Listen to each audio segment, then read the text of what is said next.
à tous, je suis heureux de vous retrouver pour un nouveau numéro de Méthode Fishing Magazine.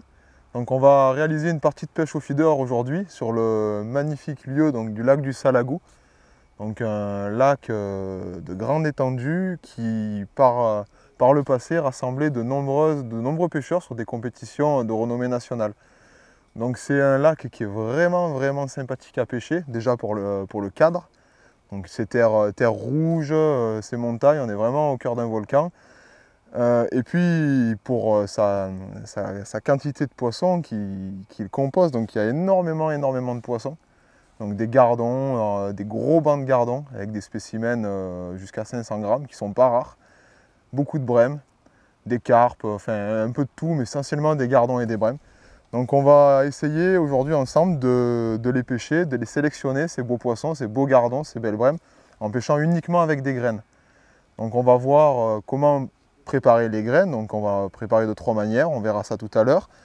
Et puis on va aborder la pêche donc en plusieurs temps. Donc toujours la première étape la plus importante, donc le sondage. Donc sondage avec un plomb, sondage avec une manière technologique, donc on va voir ça. Et puis ensuite, on va pêcher donc un premier temps avec des graines qu'on va coller, puis avec des graines qu'on va emprisonner dans des bouchons d'amorce pour aller plus vite si les poissons sont bien présents. Et on terminera par essayer de trier vraiment si les poissons sont là avec une pêche au pellet feeder et puis après encore avec des hêches artificielles. Donc je suis vraiment heureux de vous retrouver et je me languis vraiment de lancer ma première ligne à l'eau pour... Hop! Allez, c'est parti!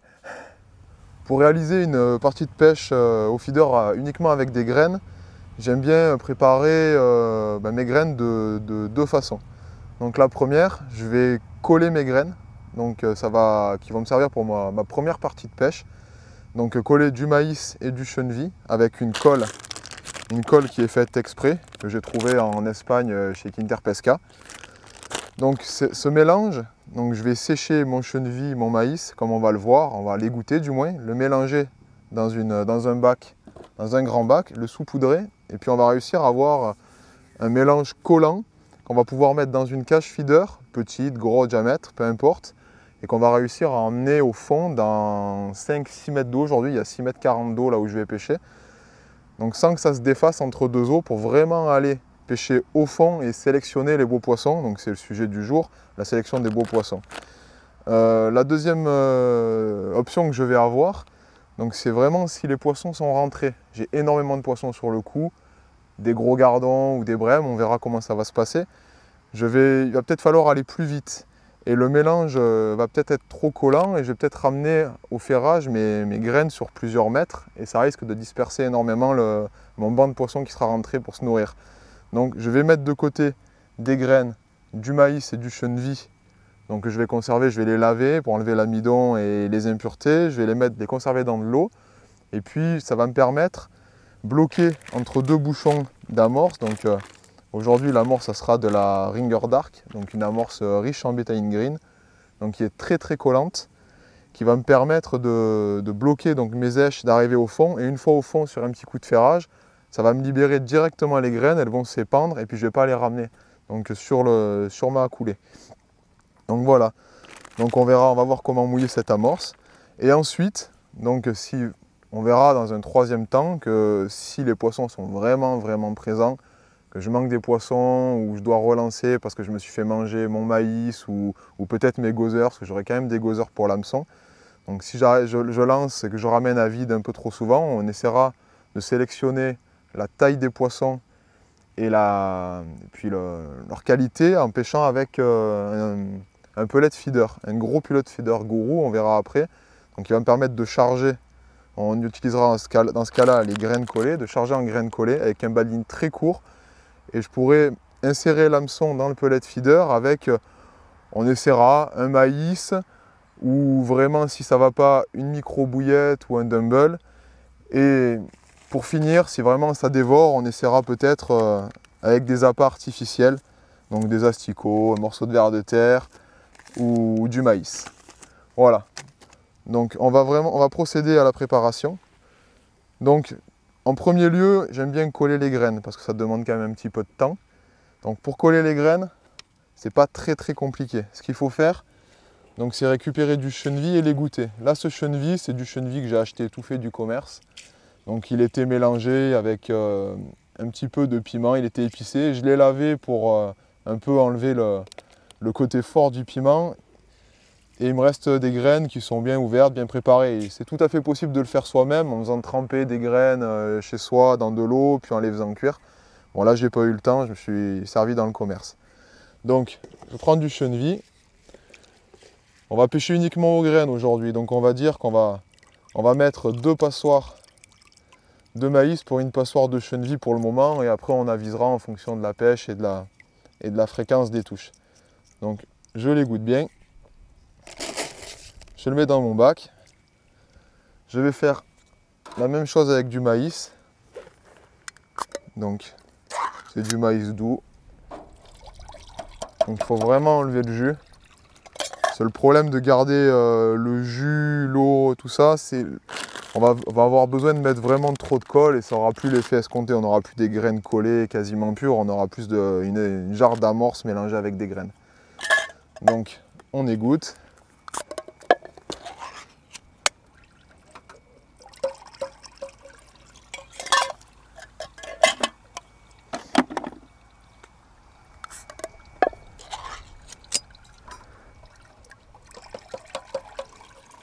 Donc j'ai choisi cette stratégie aussi de pêcher avec du maïs et des graines collées tout court, parce que le lac du Salagou a une grosse population de beaux gardons. Et les gardons ici se pêchent avec du maïs tout simplement. Il y a des spécimens qui sont pas rares, jusqu'à 500 grammes. Et le maïs permet vraiment de sélectionner la taille. Donc, on va en refaire une.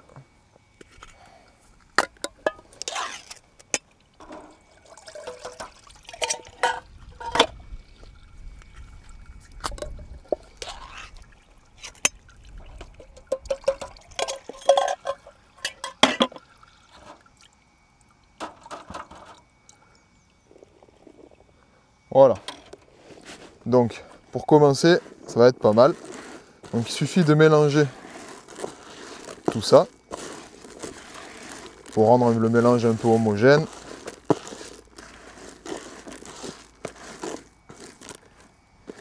Et on va le laisser prendre le soleil quelques minutes, le temps que ça sèche un petit peu en surface. Pendant ce temps-là, on va voir les appâts avec lesquels on va pêcher à l'hameçon. Donc, à l'hameçon, on réutilisera bien sûr du maïs, donc du maïs doux. Sélectionner les plus beaux grains dans la boîte, on verra comment on lèche, on peut en mettre 1, 2, les façons de le piquer. Donc du jaune, du blanc, du rouge, du orange. Donc c'est comme quand on pêche avec des asticots, hein, on met toutes les chances de notre côté, toutes les couleurs. J'aime bien aussi, ça peut marcher vraiment quand c'est difficile, j'espère que ça ne sera pas difficile, mais je fais tremper des maïs dans des produits. Alors là c'est du goût à l'ail, donc c'est un maïs qui va être coloré jaune et qui va fumer un petit peu avec la fluorescine qu'il y a dedans.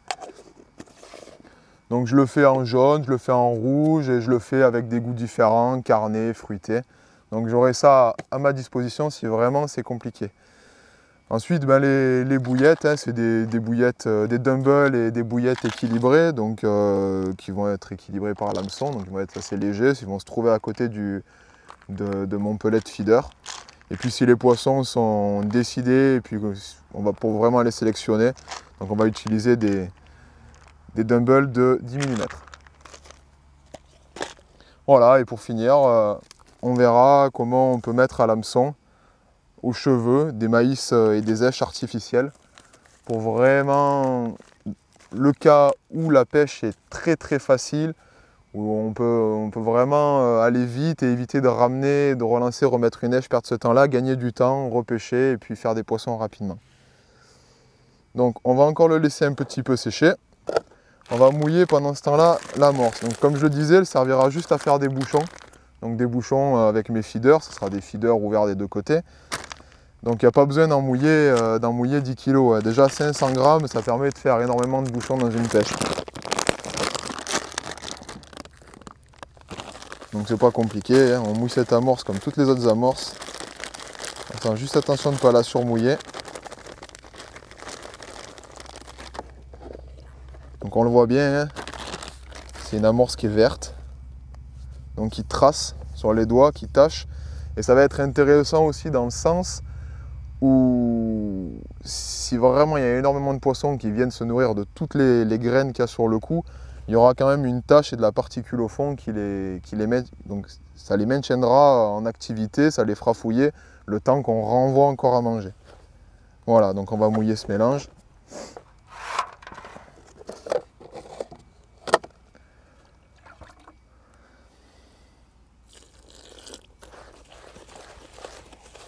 Donc on va y aller avec parcimonie.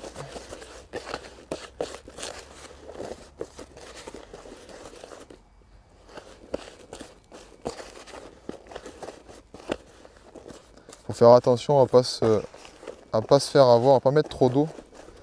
C'est un mélange qui est destiné aux pêches aux méthodes feeder et qui est très très collant. Donc on va y aller en plusieurs fois. Déjà le peu d'eau que j'ai mis, ça suffirait là, la texture suffirait à faire mes bouchons.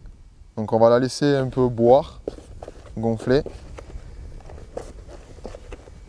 avant de la tamiser et de la remouiller si nécessaire. Donc on le voit bien, j'ai mes mains qui sont vertes, donc on imagine bien sur le fond de l'eau la tâche que ça va faire. Donc, autre chose, donc je vais pêcher avec des bouchons, mais il faut quand même que je m'isole des graines, que je mette des graines pas collées de côté. Donc, c'est très simple, hein, je vais prendre mon cheneville, c'est-à-dire une poignée, c'est-à-dire une poignée ou deux, que je vais mettre dans ma boîte, et je vais répéter ça, je vais mettre 4 poignées de maïs, j'aurai à peu près le même dosage que pour mes graines collées.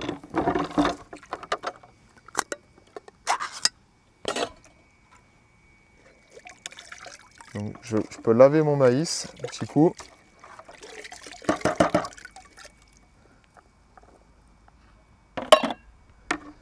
Voilà. On va dire qu'il faut 3 boîtes.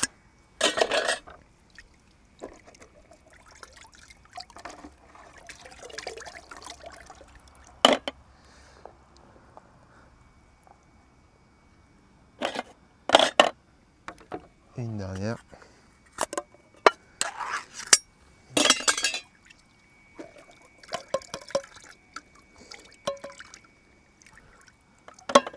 Voilà. Donc là, j'ai mon maïs et mon mélange qui est prêt pour être utilisé en bouchon. Moi, je vais le mélanger dans un bac plus grand après. Donc on va avoir la même chose que ça, pas collé. Donc disponible à tout moment en cas de pêche de vitesse pour amener rapidement des èches avec juste un bouchon. Donc voilà. Donc on est quasiment prêt. Par contre, la chose à faire pour conserver des èches, des graines comme ça pures, c'est quand même les conserver dans de l'eau pour éviter qu'elles ne sèchent et qu'elles restent jolies. Contrairement à mon mélange de graines collées. Donc voilà, je les recouvre d'eau. C'est suffisant. Donc je suis quasiment prêt pour pêcher. Maintenant, il ne me reste plus qu'à coller mes graines. Donc elles ont un petit peu perdu en humidité, ça a légèrement séché. Donc entre l'égouttage et puis l'air libre, on va être juste comme il faut, elles sont encore humides. Mais bon, c'est pas un souci vu qu'il va falloir quand même mouiller la colle pour qu'elle fasse effet. Donc on va se faire de la place et attaquer le collage des graines. Donc il faut utiliser un grand bac, donc bien étaler ces graines. Et puis saupoudrer la colle, saupoudrer les graines. Faut pas en mettre énormément. Donc juste, on les recouvre. Comme ceci. Donc on va le faire en plusieurs fois, hein. C'est dur à avoir vraiment le collage du premier coup. Comme pour les asticots, il faut ajuster. Donc les graines, on les mélange avec la colle. Elles vont s'enrober de colle et commencer, on le voit, ça commence légèrement à péguer. Il faut vraiment que tous les grains de maïs soient recouverts, hein, pour que ça soit efficace. Donc là, il va peut-être manquer un petit peu de colle. Donc on mélange avant, on va voir. Donc on voit, ça commence à coller aux mains.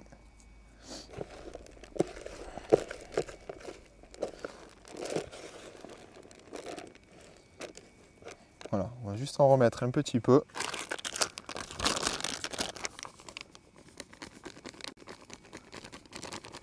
Voilà.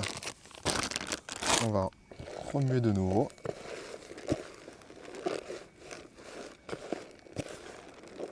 Donc c'est vraiment une pêche atypique. On va pêcher avec un mélange exclusivement fait de graines.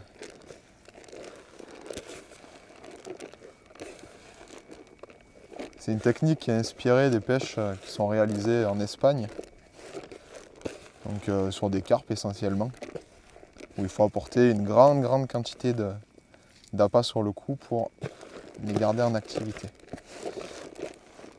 Donc là, on va laisser reposer un petit peu, on va laisser boire la farine, on va laisser le mélange se coller. Et en attendant, on va remouiller donc l'amorce qu'on a mis de côté. Donc elle a séché, on va y remettre un petit peu d'eau. Je vais me laver les mains.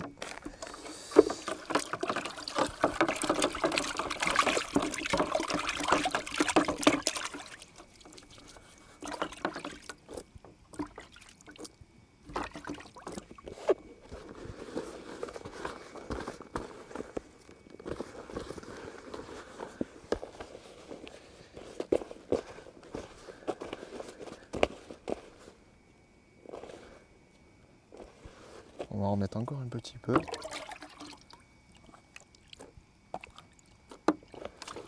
Il faut vraiment y aller doucement avec cette amorce. Voilà, on arrive à quelque chose de bien. Pas trop humide, qui colle, qui va s'ouvrir rapidement sur le fond. Il faut quand même, faut pas oublier, il faut que ça descende en plus de 6 mètres d'eau. Donc voilà, si je la serre, c'est vraiment solide. C'est parfait. Donc on va la mettre de côté, on va la passer au tamis au dernier moment. Puis on va dire que l'amorce est prête. On va jeter un coup d'œil aux graines. Donc on le voit, ça commence à coller. Donc ça peut être facilement mis dans un feeder et envoyé sur le coup. Mais là, il y a encore un petit peu d'eau. On va rajouter de la farine, de la colle, ça va les sécher.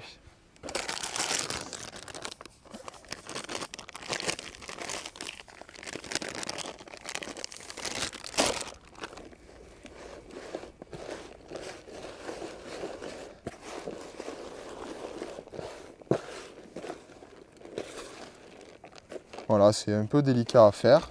Il faut y aller à tâtons pour être sûr de ne pas dépasser le dosage. Il n'y a pas un dosage indicatif, mais pour pas avoir quelque chose qui colle béton et qu'on ramène à chaque fois dans le feeder. Il n'y aura aucun intérêt à ça.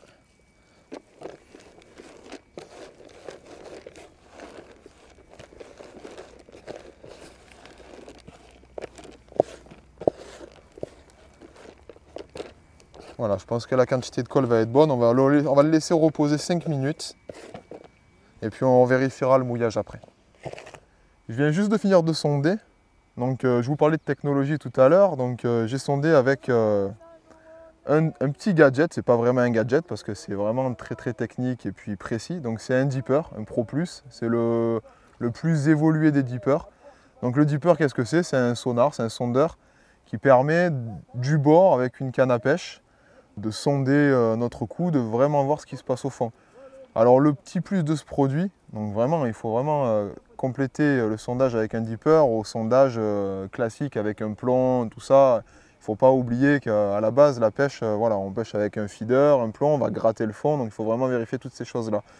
Mais là le dipper me permet vraiment de repérer facilement et rapidement les cassures, la nature du fond, parce qu'on arrive à voir les fonds mous, on arrive à voir la présence d'herbes, et surtout de détecter les cassures comme aujourd'hui. Aujourd'hui, j'ai lancé à 45 mètres et en ramenant, j'ai vu qu'on passait rapidement de 6,50 m d'eau à 2 mètres d'eau sur 20 mètres. Il y a vraiment un mur qu'il va falloir prendre en compte afin de pêcher, de ne pas perdre les poissons et puis de mettre toutes les chances de notre côté. Donc il faut vraiment pêcher derrière. On a vu les poissons, ça permet aussi de voir les bancs de poissons. Ils se trouvent derrière cette cassure. Donc j'ai décidé de pêcher un peu plus loin de la cassure pour permettre au ferrage déjà de commencer à monter les poissons et les faire monter sur le talus. Donc en arrivant sur le bord, on aura un dernier petit problème à éviter, c'est qu'il y a c'est planté d'herbes, hein, il y a des herbes de partout. Donc on les voit sur le bord, on les verra après. Voilà, il va falloir monter la cassure et passer les herbes. Donc c'est pas insurmontable, on pêche loin, c'est pas un mur net, mais ça monte, c'est régulier. Donc ça devrait le faire. Donc pour la pêche du jour, donc on va pêcher à 43 mètres, donc c'est pas extrêmement loin. J'ai décidé de pêcher avec des cannes d'action médium, donc assez fortes, pour pouvoir justement remonter les poissons rapidement, mais d'une longueur de 3 mètres, de 3,60 m. Donc c'est des cannes long cast en 3,60 m, donc médium, qui sont vraiment très polyvalentes, hein. J'ai l'habitude de pêcher avec des 3,60 light, là j'ai vraiment choisi médium pour vraiment ce problème de treuiller les poissons, de les remonter et de ne pas les perdre. Donc sur ces cannes, j'en ai monté deux. J'en ai monté une avec un montage très classique, donc un coulissant à plat, avec un autoferrant. Donc on va régler la longueur de l'autoferrant en fonction des touches et de comment les poissons réagissent. Donc montage très simple, hein, 2 stop float, une vrille de nylon. Et j'ai mis une agrafe avec une attache rapide, donc une cresta, pour fixer mon bas de ligne rapidement, changer en cours de pêche. Donc je vais pêcher en tresse sur le moulinet, donc sur toutes mes cannes, pour la simple et bonne raison que sur le tombant, j'ai eu des informations d'un autre pêcheur qui a l'habitude de pêcher le coin et il y a énormément de moules. Donc pour éviter de couper directement mon nylon, la tresse c'est quand même plus solide, on va se mettre toutes les chances de notre côté. Donc de la tresse, une tête de ligne de 2 fois la longueur de la canne pour le montage classique en nylon, pour garder un petit peu de souplesse sur des beaux poissons. Et une terminaison donc avec un hameçon, un gourou LWGF Special Feeder, donc une forme arrondie. Donc vraiment idéal pour piquer un maïs ou des vers de terre. Donc un hameçon que j'apprécie énormément pour les pêches de beaux poissons, carassins, brèmes et gros gardons, on verra. Si vraiment ça se trouve être trop fort de fer et trop gros, on changera, on passera sur des hameçons en 34-10, 34-11, des hameçons avec des hampes droites et puis un arrondi un peu plus souple, et plus léger surtout.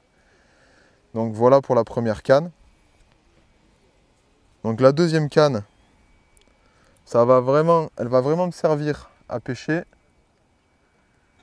quand les poissons seront bien rentrés sur le coup, comme je disais tout à l'heure. On va essayer de les sélectionner avec des grosses aiges, des aiges artificielles, voire des micro-bouillettes. Donc je l'ai monté en tresse, pareil, avec une tête de ligne en nylon. Et j'ai monté dessus un pellet feeder, donc ici un gourou en 30 grammes. Et un montage élastique pour s'assurer de ne pas décrocher les poissons et contrer le rush au départ sur des poissons qui pourraient être vraiment jolis, et puis le fait que je pêche en tresse. Voilà. Donc j'ai mis en bas de ligne un bas de ligne de 18 centièmes avec un hameçon gourou, donc en 14, un QM. Voilà, donc c'est la même canne. Donc voilà, on va pouvoir aborder la pêche, toute la pêche avec ces deux cannes là. Donc j'ai une canne qui fait à côté quand même 4,30 m, donc une canne heavy qui va me servir à amorcer au départ. Je vais mettre 5-6 cages de graines pour vraiment faire un point de fixation de graines collées au départ, pour vraiment attirer les poissons rapidement. Et si jamais j'arrivais pas à ramener les poissons sur le talus, j'hésiterai pas à monter sur ce montage coulissant, une bas de ligne, et du fait du bras de levier de 4,30 m, peut-être de pouvoir les soulever de plus loin et pas les décrocher. Voilà, donc pour les cannes, on a vu tout ce qu'on allait utiliser. Donc après, au niveau des feeders, donc on va pêcher avec des graines collées, des graines qui ne sont pas collées, emprisonnées dans des bouchons d'amorce. Et puis voilà. Donc j'utilise des cages distance feeder de chez Preston. Donc qui sont intéressantes parce qu'elles permettent de pêcher précis, loin, mais elles sont ouvertes des deux côtés. Donc elles sont apparentées aux cages pole feeder. Donc elles vont me permettre, les cages grillagées, donc tout court, de pêcher avec mes graines collées. Je vais pouvoir les serrer. Le collage il va tenir jusqu'au fond dans toute la couche d'eau, c'est pas grave, ça va descendre les 6 mètres d'eau sans souci. Et de pouvoir sur la touche et mon ferrage, libérer les graines. Elles vont s'échapper très rapidement. Dès que je vais commencer à pêcher avec des graines qui ne sont pas collées entre deux bouchons d'amorce, là ça sera vraiment pour les pêches rapides. Alors moi j'ai beaucoup de poissons. Imaginons que la cage touche le fond, j'ai une touche il faut ferrer. Il ne faut pas que je ramène mes graines collées sur plusieurs mètres. Là, on va disperser le poisson et on évitera vraiment de sélectionner les beaux poissons parce qu'il va y en avoir de partout. Donc je mets tout simplement un morceau de gaine thermo-rétractable. Là, c'est de la gaine Matrix qu'on trouve prédécoupée aux tailles qui correspondent au feeder. Donc là, j'ai adapté sur un Preston, mais c'est équivalent. Donc un bout au milieu, je vais pouvoir mettre mes graines au milieu, 2 bouchons d'amorce. Ça va descendre, l'amorce ça va vite se déliter, je ferre, tout reste sur place. Après, j'ai encore une autre solution. Donc j'ai la solution des dome feeders de chez Matrix, qui sont un peu moins précis. Donc pour pêcher loin, là il y a du vent aujourd'hui, j'ai peut-être préféré de pêcher avec des feeders distance, enfin précision, qu'avec des feeders d'hommes qui vont avoir tendance un peu à planer. Mais ils sont très intéressants parce qu'on peut vraiment charger en graines, en asticots quand on pêche avec des asticots, mais ce n'est pas le cas aujourd'hui. Et puis juste avec un bouchon d'amorce, amener donc le reste en quantité d'èche. Donc ils sont vraiment intéressants. On les trouve en small, en medium, en plusieurs tailles, qui permettent de pallier à toutes les éventualités. Voilà. Et après pour l'amorçage, j'ai une cage très classique, on ne va pas s'embêter. Les graines elles sont collées, il n'y a pas de souci, ça descendra. On va mettre un feeder de grande contenance qu'on va envoyer 5-6 fois et puis on va pouvoir après attaquer la pêche. Donc voilà, je crois on est prêt à pêcher. On va pouvoir attaquer l'amorçage et puis essayer de voir si les poissons répondent présents aujourd'hui. C'est parti, je vais attaquer l'amorçage. Mes graines ont eu le temps de bien s'imbiber de colle, de s'enrober. Donc tout est parfait. Je remplis ma cage et je vais en envoyer 5-6 comme ça.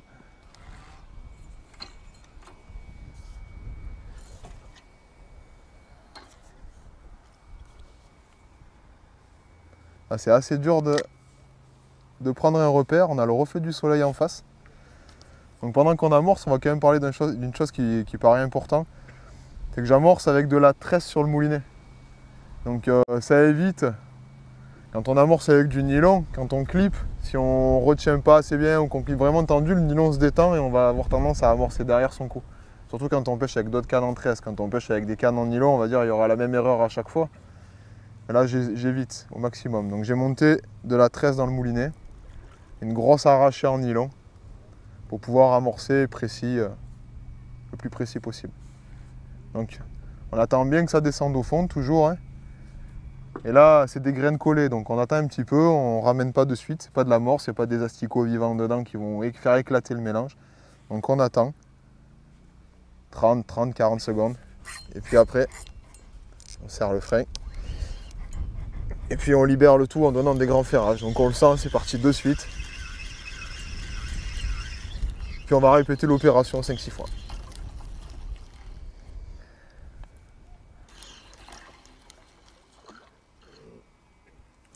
Voilà, ça fait 10 minutes que j'amorce, j'ai envoyé environ 6 cages.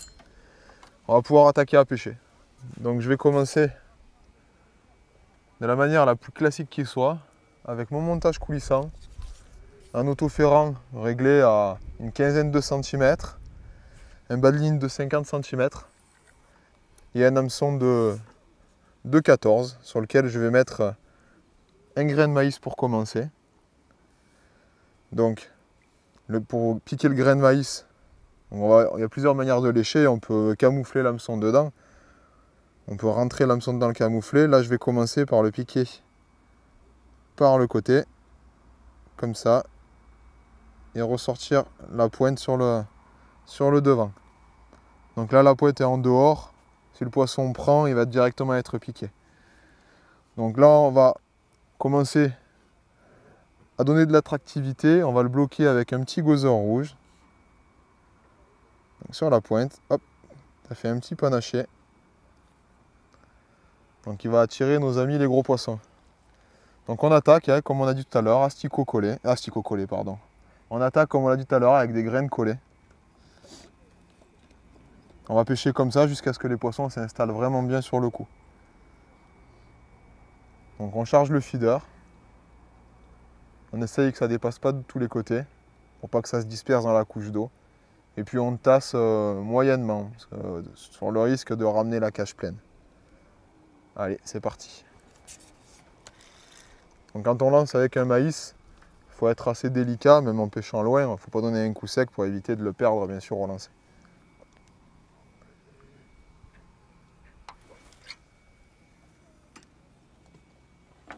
Donc Hop là.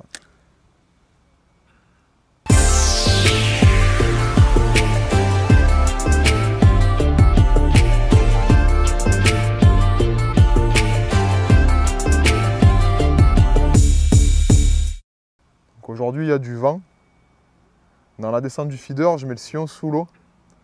Ça va tendre la bannière et commencer à bien la noyer. Donc ça y est, le feeder vient de toucher le fond. Donc je tends la bannière. Je vais vraiment commencer à pêcher quand la bannière sera tendue. Voilà. Quand même être patient.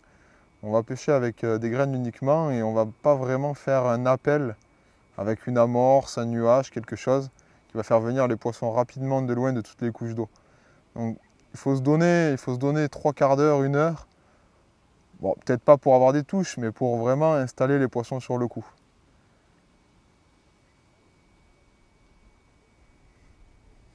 J'ai eu un passage dans le fil. Donc je disais, on va pas se laisser, faut pas se laisser abattre. Hein. On peut attendre, des fois ça peut durer 3 quarts d'heure, 1 heure. Alors, comme on peut le voir, j'ai installé ma barre d'amorçage pas en hauteur, mais au-dessus de l'eau, pour vraiment que la ligne passe au-dessus de la cassure et des herbes, pour éviter déjà d'emmêler la tresse dans ces obstacles et éviter qu'elle frotte sur le fond au bord là, et qu'elle se coupe.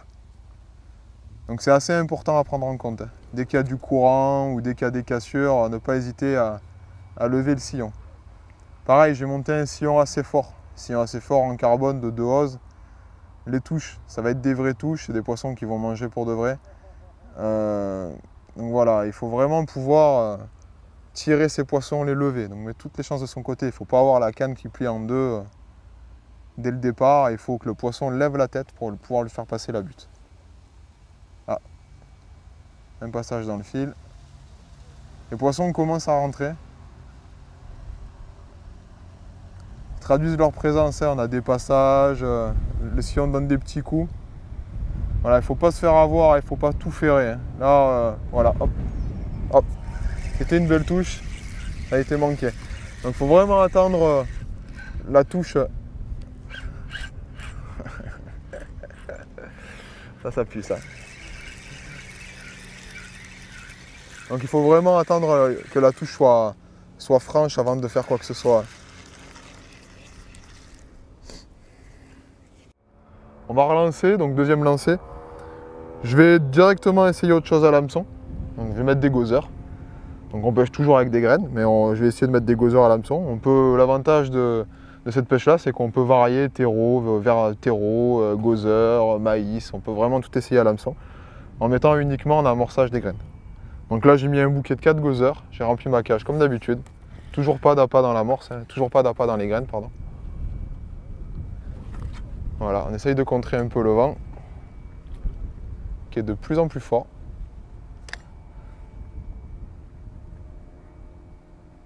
On noie bien la bannière toujours.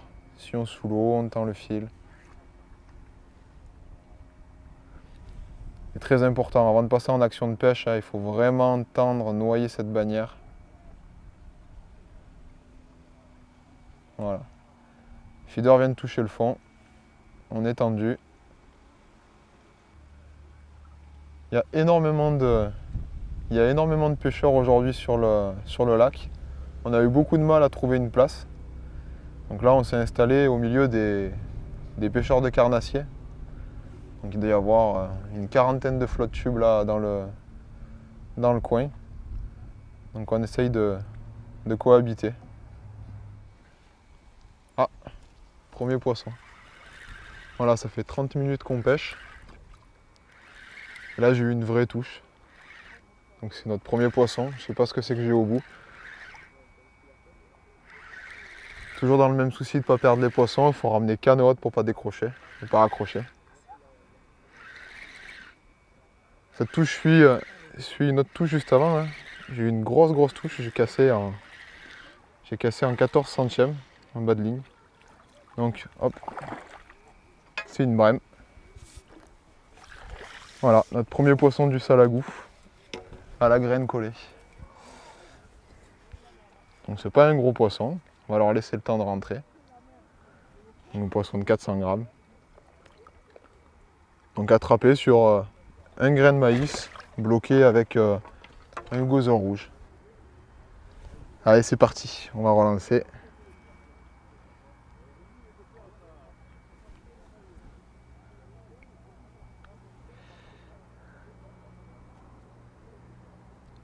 Hop.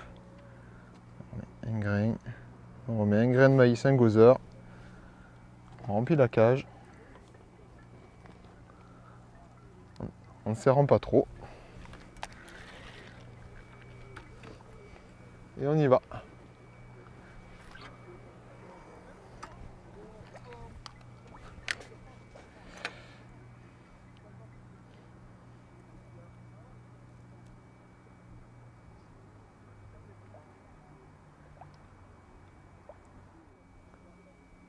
Donc je viens juste de retoucher le fond avec mon feeder, j'ai tendu la ligne et j'ai déjà des passages dans le fil. Donc les poissons sont là, hein. Les poissons sont là, maintenant ça va être à moi de trouver comment les faire mordre. Donc peut-être en changeant encore les èches à l'hameçon. En mettant un truc qui les attire un peu plus, je vais peut-être mettre un maïs de couleur rouge qui va se dissocier un peu de tout ce qui se trouve au fond. On n'a pas l'impression, mais ça fait quoi? Ça fait une dizaine de lancers que je fais. Et il doit y avoir déjà énormément de graines de maïs et de chenilles au fond, donc il faut pouvoir faire la différence. Donc dès que je vais ramener, je vais essayer de pêcher avec un grain d'une couleur différente. Et si ça ne suffit pas, je remettrai un bouquet de gozeur, puis on essaiera avec un terreau. Ah, j'ai eu un petit passage dans le fil. On va essayer de provoquer la touche. Donc j'ai changé, j'ai mis 4 gozeurs, fait un petit aguichage. On va voir si le poisson suit derrière. Il faut toujours essayer de chercher le petit truc qui fait que le poisson va mordre. Donc là, les petites tirettes, ça peut les énerver.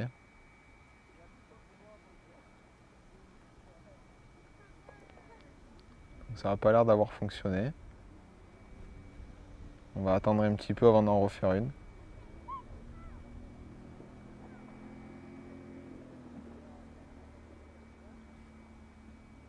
Donc j'ai les gozeurs rouge rubis qui doivent quand même...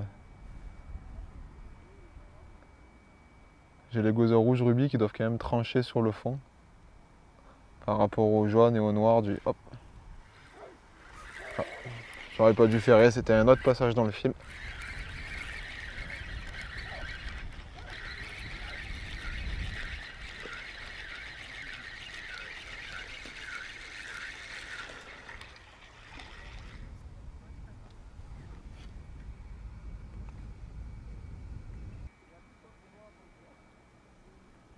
Hop. Je viens d'avoir une grosse touche. Donc c'est un poisson qui est plus joli. Et hop, il est décroché. Donc c'est le problème quand on leur tire dessus. Allez, on va vite relancer. Voilà, ça fait 1 heure que je pêche. C'est dur pour le moment. J'ai des poissons sur le coup parce que j'ai des passages dans le fil. Moi, j'en ai pas des millions, mais il y a des passages. Je commence à avoir vraiment des touches. J'ai cassé un poisson là et j'en perds un sur la remontée. C'est difficile à gérer. J'ai essayé du maïs rouge. J'ai pas eu plus de touches. J'ai essayé des gozeurs rouges, pas eu plus de touches. J'ai remis un maïs jaune là en fin d'heure et j'ai commencé vraiment à avoir une touche à la coulée. Avec un poisson cassé, un poisson perdu dans la remontée. Donc là j'ai pris la 4,30 m là et je vais essayer de leur faire passer la butte un peu plus de force. Donc là j'ai remis un maïs jaune, toujours la même longueur de bas de ligne, hop, poisson. Donc les touches sont très franches, hein.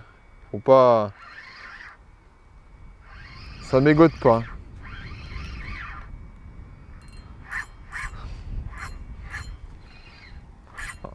On va pas y arriver.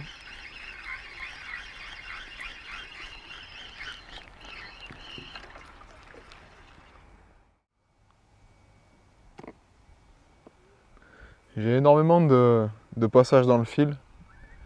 J'arrive pas à piquer un poisson. Donc ce qu'on va faire, c'est qu'on va pas attendre plus longtemps. Je vais réduire la longueur du bas de ligne de moitié. Je vais mettre 25 cm. On va voir si les poissons se nourrissent directement sur le feeder. Donc je divise mon bas de ligne en deux. Si c'est le cas, ça sera l'occasion peut-être d'essayer de pêcher directement avec le bullet feeder. Pour venir les piquer vraiment à l'endroit où ça tombe et là où ils viennent chercher les graines qui se trouvent en quantité sur le moment T.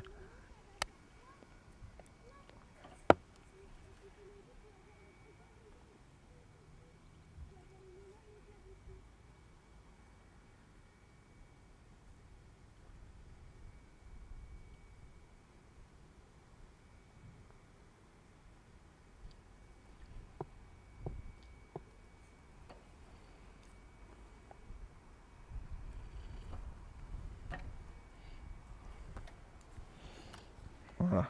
Donc là on a un bas de ligne très court.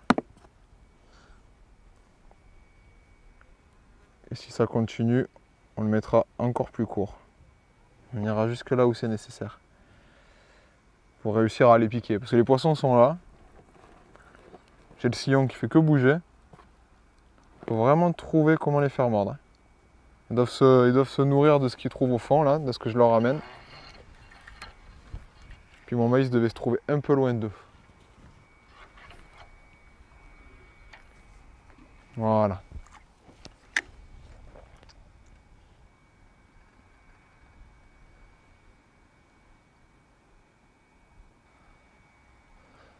Ça, c'est des passages dans le fil où...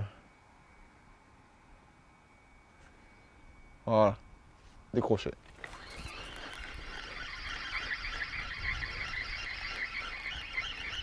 C'est ouf, hein?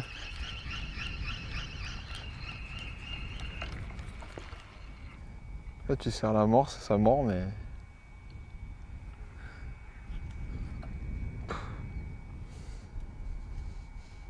Je casse les hameçons en ramenant, là. Pardon? Je casse les hameçons en ramenant. Dans la tresse, et ça frotte, coupé. Bon. Déjà, on sait qu'il faut pêcher court.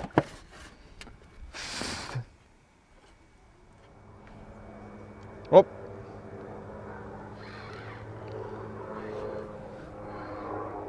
Ça y est, j'ai un poisson.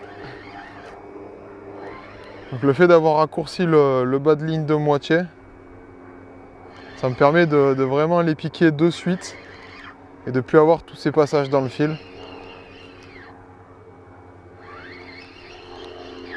Et là, je suis dans mon talus. Ah, ils viennent se décrocher.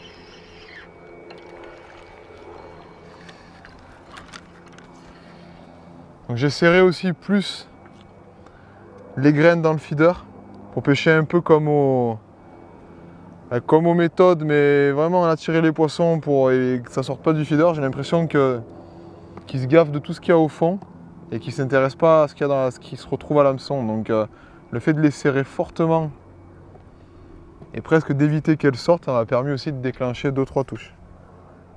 Donc on va relancer. En tout cas, c'était une belle touche, ça a été rapide. Donc si ça fonctionne là, il n'y a pas de raison que ça ne remarche pas. On va essayer juste un grain de maïs.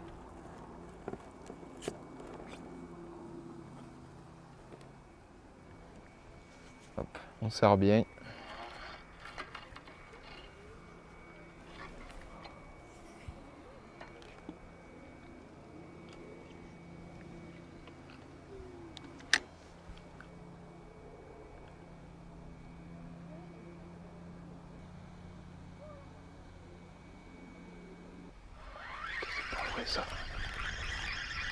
Bon, je perds 90% de mes poissons sur le coup que j'ai fait. Malgré le sondage et le passage du dipper, on n'a pas réussi à avoir sûrement un gros caillou. Et en plus de ça, j'ai une tresse d'une ligne coupée qui traîne et que je ramène à chaque fois que je ramène mon feeder. Donc la tresse frotte sur la tête de ligne et me coupe soit mon bas de ligne, soit la tête de ligne. Donc là j'arrête. Je vais refaire un coup carrément 15 mètres à droite. Donc à la même distance mais 15 mètres à droite. Donc on va sortir de la tresse, on va sortir de l'accro. Et puis on va voir un peu comment ça se passe. Mais bon, des fois il faut savoir arrêter un petit peu d'insister. Là c'est plus la peine, on laisse trop de montage. Les poissons sont là, j'ai des passages, le peu que je touche je les perds. Donc il va vraiment falloir décaler ces poissons et essayer de les faire ailleurs pour espérer les sortir. Donc là je fais comme je disais tout à l'heure, pour aller plus vite, je mets des graines pures pas collées dans des bouchons entre des bouchons d'amorce. Donc ça me permet de faire un coup très rapide. Voilà, là en 10 minutes, tout à l'heure j'avais envoyé 6 cages, là en 10 minutes je vais envoyer plus de 10 cages. Donc il y a beaucoup plus de graines qui vont tomber au fond et il va y avoir cette petite tache d'amorce en plus qui va peut-être permettre de les fixer plus rapidement.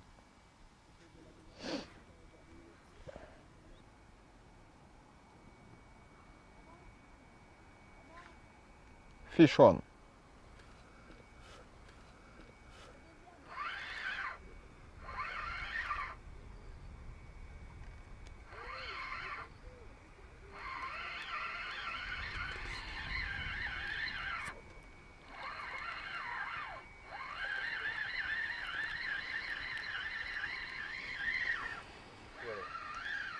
C'est bon? Bon, ça fait 20 minutes que je pêche sur mon nouveau coup.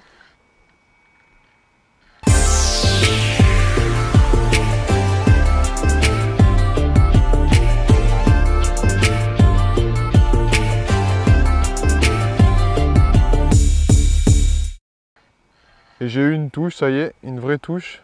C'est un premier poisson, donc c'est rassurant.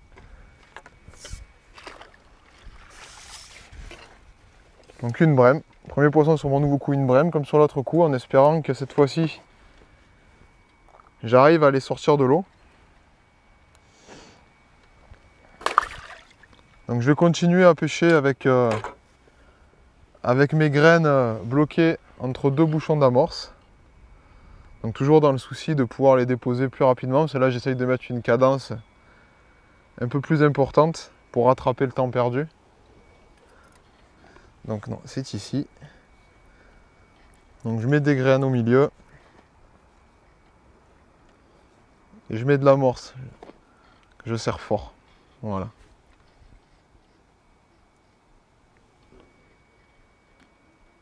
Un maïs à l'hameçon. Et un petit gozzer pour faire bouger le tout. Voilà, je suis resté sur un bas de ligne de 25 cm. Et j'ai gardé ma longue canne. Voilà. Hop. Je suis en place. Donc là on va rester comme ça, on va voir comment ça se passe. Donc avec les graines et les bouchons d'amorce, on va vraiment essayer de construire quelque chose de bien sur ce nouveau coup. Si je vois que je suis envahi de poissons qui ne sont pas beaucoup plus gros que ça, j'essaierai de serrer des graines collées dans mon feeder afin vraiment de les obliger à chercher sur place, obliger les poissons à venir manger autour. Et d'essayer de sélectionner la taille sans disperser sur le fond.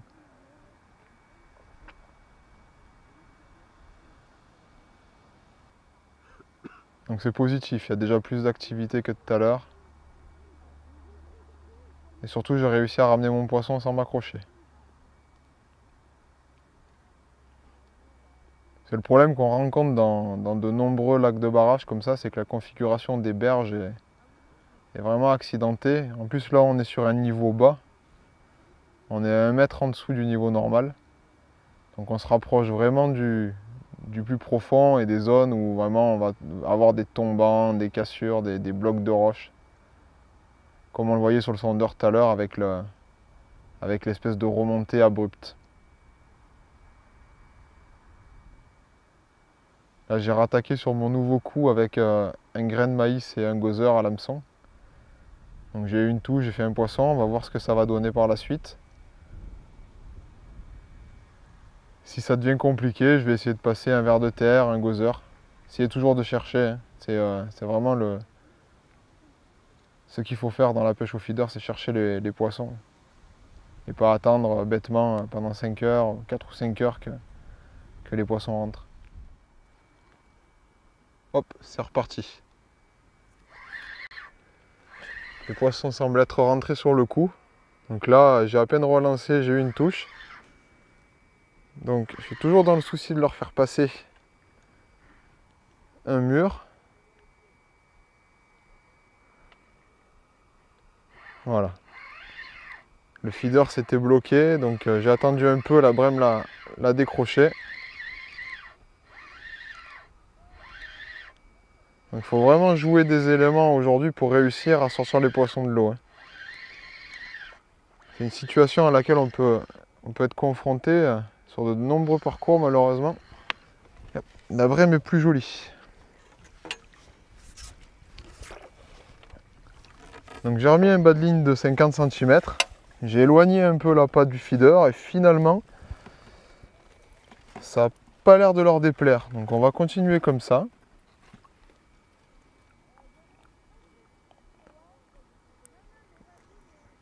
Donc celle-là elle a bien mangé. Donc un beau poisson, 500 grammes. Donc on est loin des monstres du salagou, mais il y a un début à tout. Allez, c'est reparti. Remets un grain de maïs de taille moyenne. J'ai l'impression qu'avec les gros, je les décroche plus. Un asticot rouge pour bloquer. Et je vais faire un bouchon de maïs entre deux bouchons d'amorce. Voilà. Là, j'utilise pas la cage qui est scotchée volontairement pour que ça aille vraiment très vite.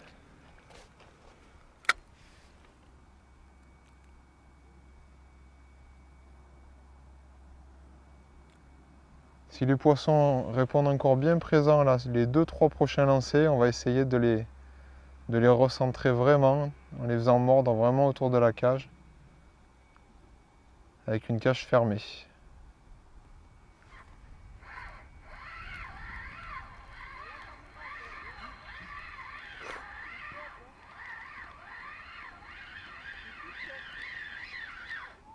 Bon, je viens de lancer, j'ai été pris à la descente. Donc c'est pas anodin ici, il y a énormément de poissons. On va voir ce que c'est qui a mangé mon grain de maïs avant même qu'il ne touche le fond. Bon, c'est un des petits gardons du salagou. Donc c'est pas le plus gros, mais c'est joli quand même. Joli gardon de 200-300 points. Donc il s'est emparé du grain de maïs, vraiment. Bon, je vais changer de technique, je vais pêcher avec mon pellet feeder. Donc je vais remplir de la même manière que mon feeder avec des graines collées. Donc je vais bien enfoncer jusqu'au fond et serrer pour que les poissons soient vraiment obligés, une fois le pellet feeder posé au fond, soient obligés de venir se nourrir dessus. Donc je vais bloquer mon dumble, donc un dumble jaune fluo équilibré en 10 mm dedans. Et je vais lancer ça sur mon coup. Donc je vais pêcher sur le coup sur lequel j'ai amorcé. Donc on va essayer vraiment de faire le poisson qui passe. Parce que j'ai pas vraiment l'impression aujourd'hui qu'on ait des bancs qui soient rentrés sur le coup. Donc le premier coup on accrochait beaucoup, le second coup on accroche moins. On a eu 2-3 touches rapidement, puis on a moins de poissons. Donc je vais lancer mon pellet feeder sur mon coup. Voilà. Donc là, cette pêche-là, je vais attendre que ça touche le fond, je tends la ligne et j'y touche plus. Voilà, c'est le poisson qui va venir fouiller, ouvrir les graines et puis s'emparer de mon dumble jaune. Donc c'est une pêche, je peux même presque pêcher canne posée. Donc toujours un anneau qui bloquent au bout de la barre pour pas que la canne s'en aille. Parce que généralement les touches aux méthodes feeder, aux pellet feeder, c'est des touches très violentes. Voilà.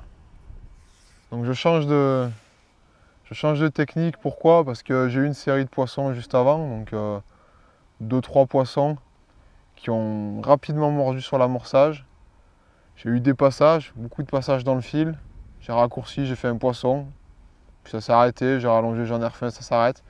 C'est des poissons voilà, qui viennent sur le moment, ils ne restent pas, ils se promènent.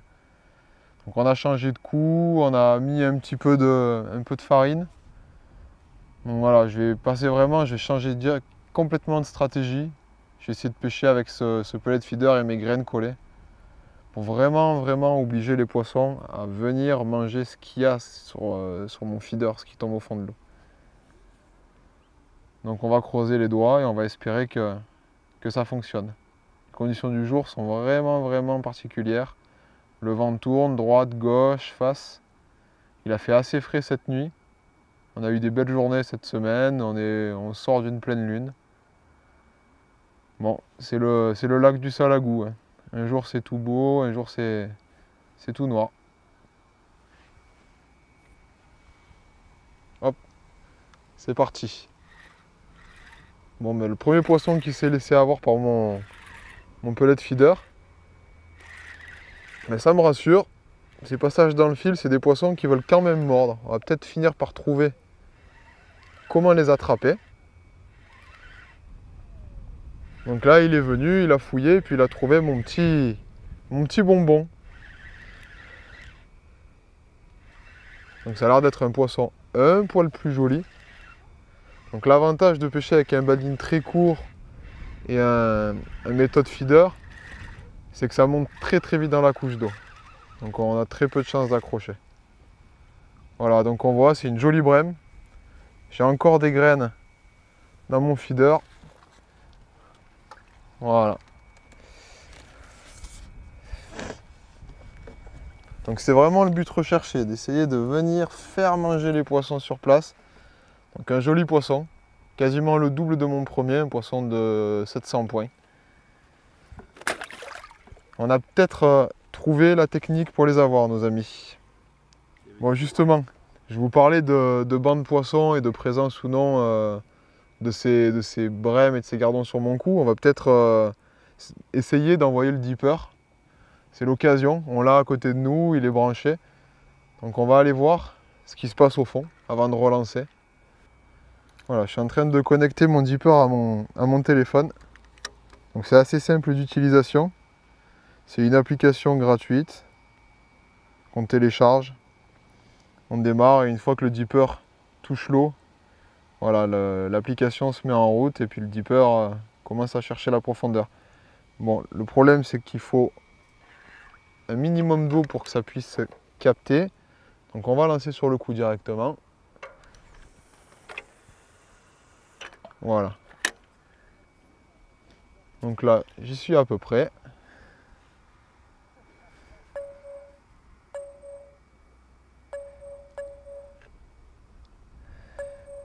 Voilà.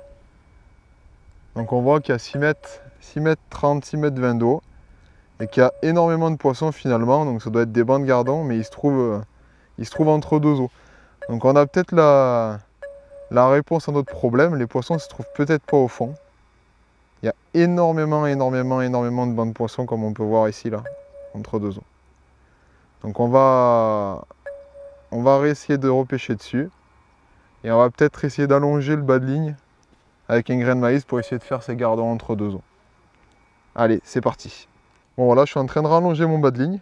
On va essayer de faire ces poissons qui se trouvent entre deux eaux. On va voir ce que c'est, si c'est des gardons ou si c'est des brèmes. Si c'est des gardons, on n'insistera pas, on verra comment ça se passe. On essaiera peut-être d'aller rechercher ces grosses brèmes comme je viens de faire au pellet feeder au fond. Avec un dumbbell, ça avait l'air de fonctionner. Bon là on a vu qu'il y avait ces bancs de poissons qui étaient là. Je suis vraiment curieux de voir ce que c'est. Donc c'est parti.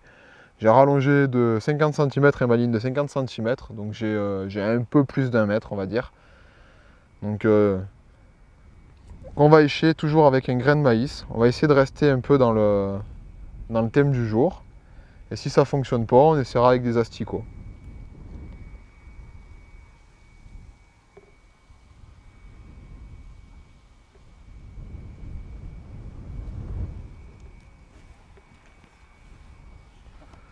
Voilà, je vais peut-être modifier autre chose. Donc j'ai rallongé mon bas de ligne fortement.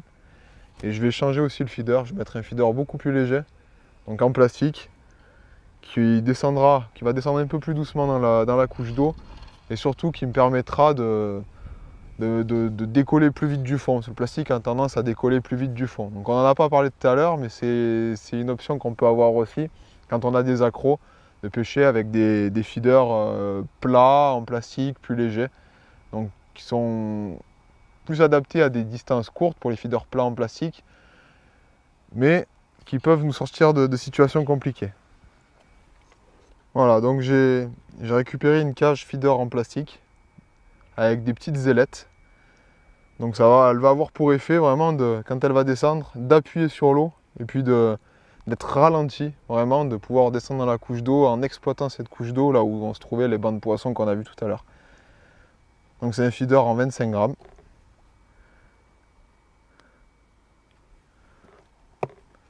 Voilà, je le remplace. Donc feeder plus léger, bas de ligne plus long.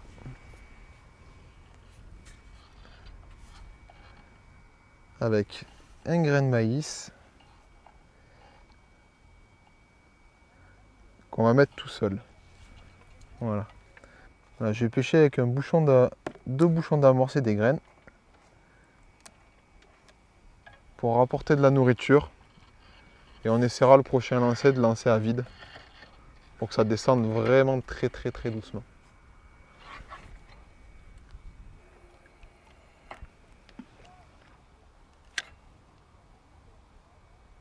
Voilà, donc le feeder est en train de descendre doucement. Par contre là, il faut garder le fil tendu et bien observer son sillon pendant la descente. C'est là que peuvent intervenir les touches. Donc là, le feeder a touché le fond. Il reste un mètre de bas de ligne à tomber.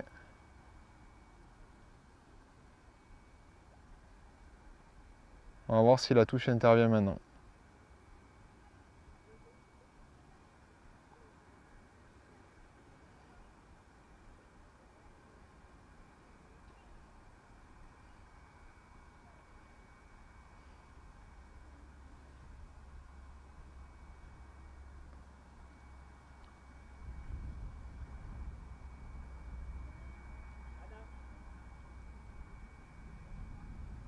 Bon, j'ai pas été pris à la descente, j'ai pas été pris entre deux eaux.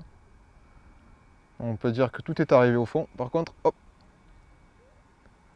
ça a été peut-être un peu plus naturel. La descente a été plus naturelle et j'ai un poisson. Donc c'est assez intéressant. On a complètement, on pêche carrément. Ah, je suis dans mon accro. On va laisser le poisson sortir de l'accro.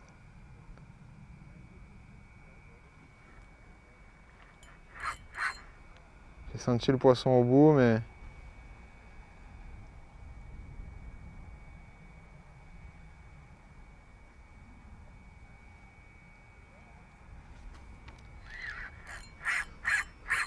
bon, mais j'y suis bien. Oh, putain.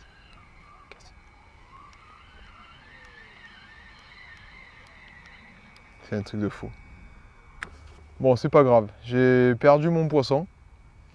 Il s'est accroché. Donc j'ai vraiment, sur toute la largeur, là, cette remontée là, elle doit être clafie de blocs de roche, comme on peut voir aussi sur nos côtés là. Donc j'accroche souvent, trop souvent. J'ai un ratio touche poisson dans la bourriche qui est très nul. Donc c'est pas grave, je vais remonter une ligne, on va insister. Déjà on a vu que allonger le bas de ligne ça déclenchait une touche instantanément. C'est intéressant, on va voir si la chose se reproduit. Et puis on va aviser, savoir comment on fait.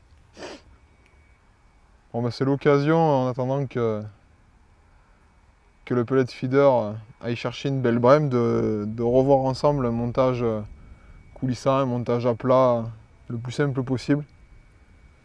Donc il faut utiliser, c'est pas compliqué, hein, des stop flottes. Il faut 2 stop flottes. Il faut une perle agrafe coulissante ou une agrafe tout court. Puis un émerillon en bas de ligne. Donc on commence le montage par mettre un stop. Donc il va servir d'autoferrant.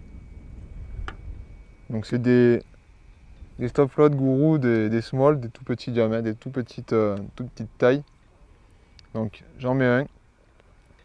Ce stop flotte servira de butée à l'émerillon. Quand le poisson va s'emparer de lèche, il va partir. Et on va avoir un montage autoferrant. Ça va bloquer, ça va ferrer. Donc ensuite, je peux mettre plusieurs choses. Donc une perle émerillon style corum avec une agrafe. Un émerillon fixe, coulissant, un peu dans le style des Drenan, qui rapproche le feeder de la ligne. Ou alors un émerillon agrafe, tout ce qu'il y a de plus classique. Donc je vais essayer de mettre une perle coulissante, une perle fixe avec une agrafe fixe. Voilà. Donc on a un montage, la perle va venir buter sur le stop flotte. Donc je remets un stop flotte.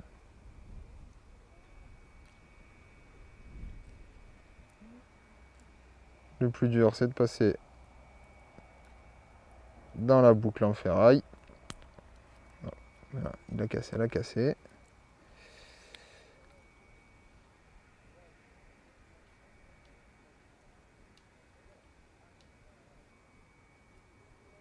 Voilà. Donc là, j'ai mes 2 stop flottes et mon agrafe qui est bloqué entre les deux.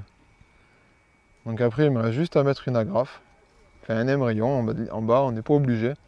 Dès qu'on pêche avec des asticots, qu'on pêche loin ou qu'on veut vraiment éviter de vriller, on peut mettre un émerillon ou une agrafe rapide. Donc je mets une attache rapide, moi, pour, voilà, comme des pêches comme aujourd'hui, où on casse beaucoup de bas de ligne, ou alors on cherche les poissons sans cesse, ça évite de faire des nœuds. Donc c'est des agrafes avec un connecteur intégré, donc avec un petit morceau de caoutchouc qui vient se rabattre sur l'agrafe en bas, donc Cresta. Donc, je viens le passer sur mon fil et je vais effectuer une vrille. Donc pour ça, je bloque mon fil entre mes 2 doigts et puis avec un doigt, je vrille. Voilà. Donc je m'arrête je tends au fur et à mesure ma vrille. Je m'arrête quand elle fait une quinzaine de centimètres. Voilà. Donc je finis par la bloquer avec un nœud de 8 qui glisse pas. On serre le nœud. Voilà, le montage est terminé. Donc on a nos 2 stop flottes, notre vrille de nylon et notre agrafe. C'est prêt à pêcher. Voilà, je fais de nouveau en action de pêche avec un long bas de ligne. Ça vient de traverser la couche d'eau, c'est posé au fond. J'ai pas eu de touche à la descente.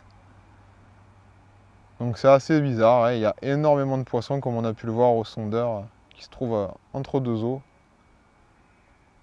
Donc c'était vraiment à mi-hauteur et qui ne veulent apparemment pas mordre, ou alors pas comme ça.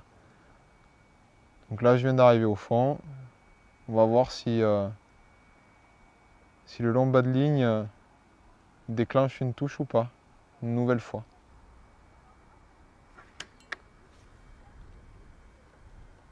Bon, c'est reparti. J'ai eu une touche en retour. Cette fois-ci, on va pas se faire avoir. Longue canne et on lève les bras. Voilà. La brème arrive à plat sur l'eau.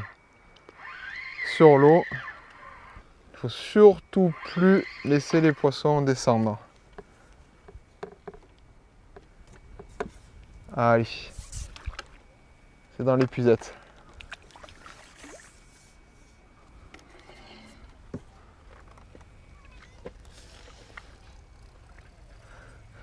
Donc j'ai rattrapé mon ancien montage au passage avec un gardon au bout. La journée de pêche devient vraiment spéciale.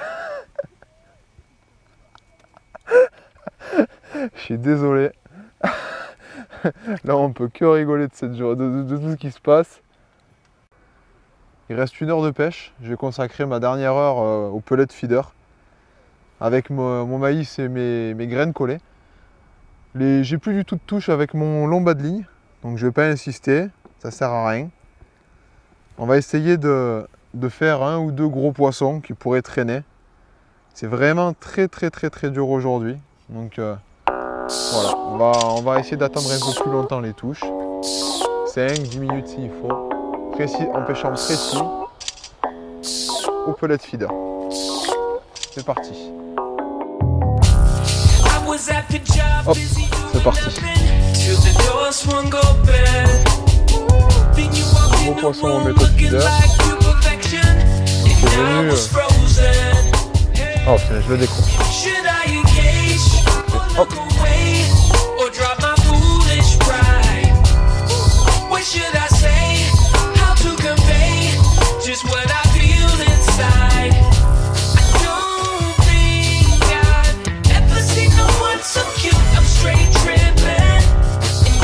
Et voilà, on tire dessus, on le décroche. Hop. Bien changé de couleur, j'ai mis un bundle chocolat orange. Ça a à peine touché le fond. Voilà, c'est toujours du poisson. Et je le décroche. C'est une sacrée journée qu'on vit là. Heureusement que ça se passe pas tout le temps comme ça.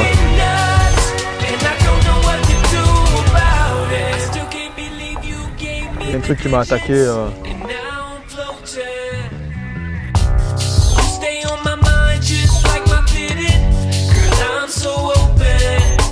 Voilà, j'étais en train de ramener mon pellet feeder à toute vitesse sans poisson et j'ai quelque chose qui m'a pris au passage.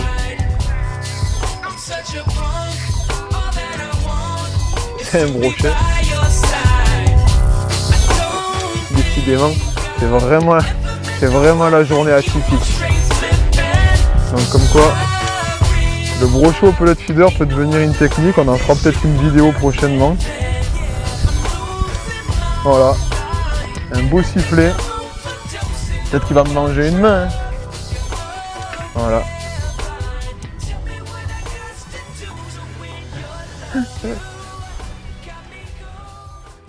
Bon, la partie de pêche touche à sa fin. Ça fait 4 heures qu'on pêche.